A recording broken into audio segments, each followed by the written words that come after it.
Aleluia, louvado seja o nome do Senhor. Irmãos, vamos falar um pouquinho sobre as epístolas de Pedro 1 e 2. Pedro em grego, Petra, e em aramaico, Cefas. Jesus Cristo deu o nome de Pedro ou Cefas a Simão para designar firmeza. João 1,42.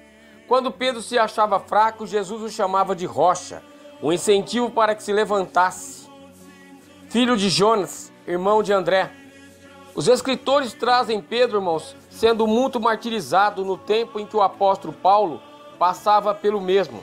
Uma igreja muito perseguida. A palavra nos mostra que Pedro se sentiu indigno de sofrer como o seu mestre sofreu.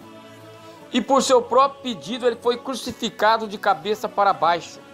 A primeira epístola, o estilo literário da sua epístola nos aponta que Pedro, embora não provisse de alguma cultura, Atos 4,13, ele era um homem prático que sabia produzir com poucas palavras uma obra-prima de grande sabedoria e de edificação. A autoria de sua epístola se dá a ele mesmo, capítulo 1:1, da Babilônia, capítulo 5:13. Sua obra se dirigia aos cristãos dispersos pela província da Ásia Menor.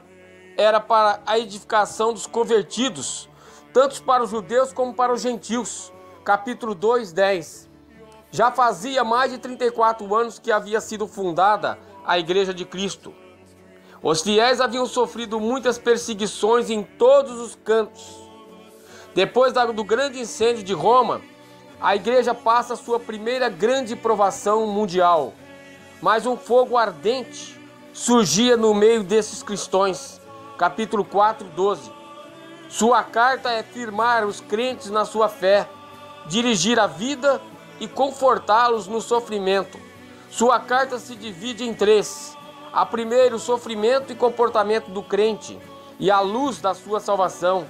O segundo, a vida do crente diante do sacrifício de Cristo. E o terceiro, o serviço do crente diante, irmãos, da vinda de seu supremo pastor. Em sua segunda carta, Pedro reconheceu que seu fim estava chegando e a apostasia chegara, mas ele não desanimou e incentivava ainda seus irmãos na fé. Em sua segunda carta ele escreve falando da falsa doutrina que ia entrar na igreja e adverte os irmãos. Exorta os irmãos a crescer na graça e conhecimento do nosso Senhor Jesus. Adverte contra os falsos mestres que estavam chegando. Fala sobre a certeza da volta do Senhor, pois Pedro viu a tudo e tudo contemplou. O seu andar com o mestre, as suas maravilhas que presenciou, lhe deram uma grande fé e esperança em sua volta. Sabia ele que o mestre era infalível. Portanto, quando escreve esta segunda carta, sabia que seu fim estava próximo e que precisava deixar um grande incentivo para seus irmãos a continuarem a sua obra. Sua carta é muito rica. Fala sobre o novo nascimento, fala sobre a fé, a vigilância, o autodomínio, submissão. Fala sobre os conselhos, promessa de restauração. Desde que formou o cânon, a sua epístola foi incluída nele. Jamais houve alguma dúvida quanto ao seu parecer. Nenhuma dúvida sobre a sua autenticidade foi levantada.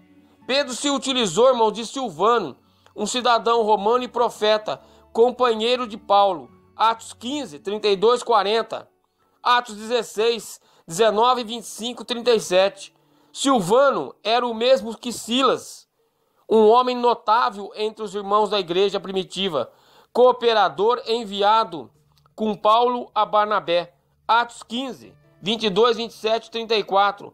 Sendo ele Silvano, um homem preparado, culto em letras, escrevente, Pedro se serviu dele para escrever essas epístolas. 1 Pedro 5:12. Aleluia.